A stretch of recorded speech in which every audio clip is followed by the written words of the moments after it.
Admiral Lamba, सबसे पहले मैं आपसे पूछना चाहूंगी कि अगर आज हिंदुस्तान की सरहदें, चाहे हम आसमानी सरहदों की बात करें, जमीनी सरहदों की बात करें, हम समुद्र तटों की बात करें, आज का हिंदुस्तान कितना सुरक्षित है, कितने सक्षम हाथों में हमारी सुरक्षा है?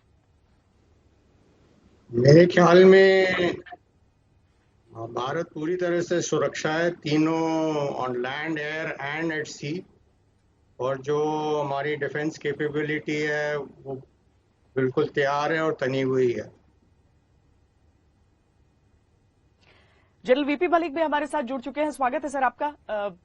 जिस तरह से सबसे बड़ा हमने छल देखा था करगिल, और उससे ही लोग आज भी जोड़ते हैं, बाकी किसी भी सीमा पर अगर कोई इस तरह की दिक्कत आती है। अभी मेरा ख्याल है कि लाइन ऑफ एक्चुअल कंट्रोल को लेकर भी इस तरह की कुछ बातें शुरू हो गई थी कि क्या अचानक हम तैयार नहीं थे और ऐसा कुछ हो गया, तो हमेशा एक पैरेलल उधर से ड्रॉ कर दिया जाता है। लेकिन आज की तारीख में अगर हम चीन पर ही वापस आए, हम चीन से ही शुरुआत करें कि चीन से आर पार करने के लिए आज का हिंदुस्तान कितना सक्षम है? क्या 2020 में हम कह सकते हैं कि हम एक ऐसी शक्ति हैं जिसके सामने कोई भी देश ऐसा नहीं सोच सकता है जैसा शायद चीन ने 62 में सोच लिया था?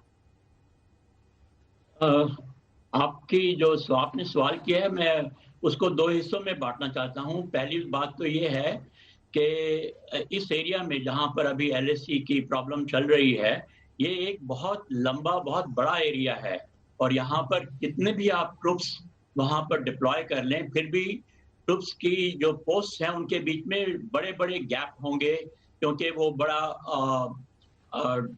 जो टेरेन है वो बहुत मुश्किल है, बहुत ज्यादा ऊंचे पहाड़ हैं और उसमें से नदियां बहती हैं। तो अगर उन्होंने कई जगह के ऊपर अभी पोजीशन बना ली है पिछले कई दिनों में, और डिस्प्यूटेड एरिया के अंदर या लाइन ऑफ एक्चुअल कंट्रोल को क्रॉस करके आए हैं, तो उतनी क्षमता हमारे में भी है। अगर हमें कोई हमारी फौज को कोई हुक्म दे तो हम भी यही काम कर सकते हैं जो उन्होंने किया है।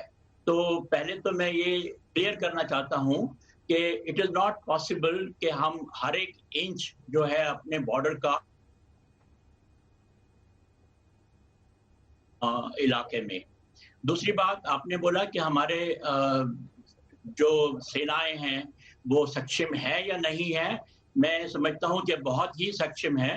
मैं ये भी कहना चाहता हूं कि 1967 से लेकर 1967 में हुआ था नाथुला का इंसिडेंट, तब से लेकर अभी तक जितने भी ऐसे इंसिडेंट हुए हैं लाइन ऑफ एक्चुअल कंट्रोल के ऊपर, तो हमने कहीं पर भी उनको अंदर घुसने नहीं दिया।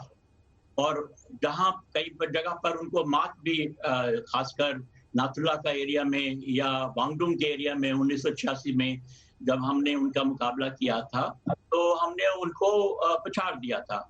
अभी भी मैं समझता हूं कि अगर हमको मौका मिलता है या इजाजत मिलती है तो हम ऐसी बात कर सकते हैं। लेकिन मैं सब इस वक्त देख रहा हूं कि दोनों देश पॉलिटिकल लेवल के ऊपर लड़ाई नहीं चाहते, और सबकी कोशिश ये हो रही है कि ये जो मामला उठा है इसको सुलझा दिया जाए मिलिट्री लेवल के ऊपर, और इसमें इसको एस्केलेट नहीं किया जाए। तो उसी तरीके से जो कोशिश हो रही है, हमको उसी को ध्यान में रखते हुए आगे की कार्रवाई करनी है।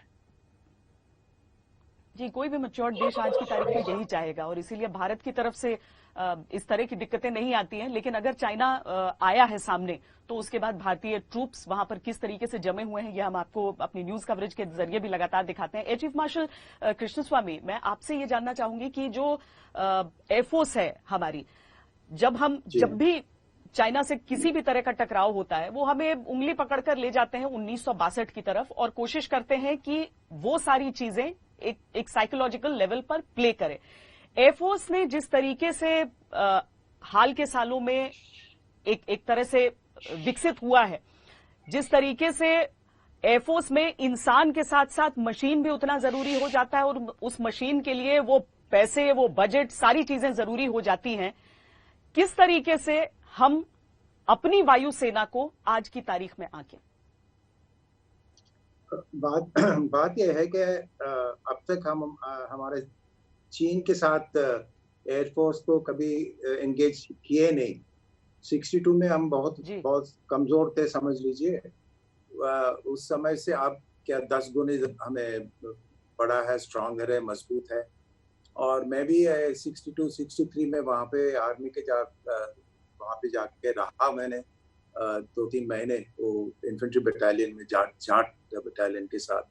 मैंने सारे वहाँ देखा हुआ, पैंगोंग लेक और सारी जो जगह जो अभी आजकल बात कर रहे हैं, तो हम जानते हैं। उसके बाद हम लोग ने बहुत बहुत कोशिश किया वो जगह पे, वहाँ पे हम रहेंगे, आर्मी के साथ हम कुल मिल के हम प्लानिंग करेंगे और एक्सरसाइज करेंगे।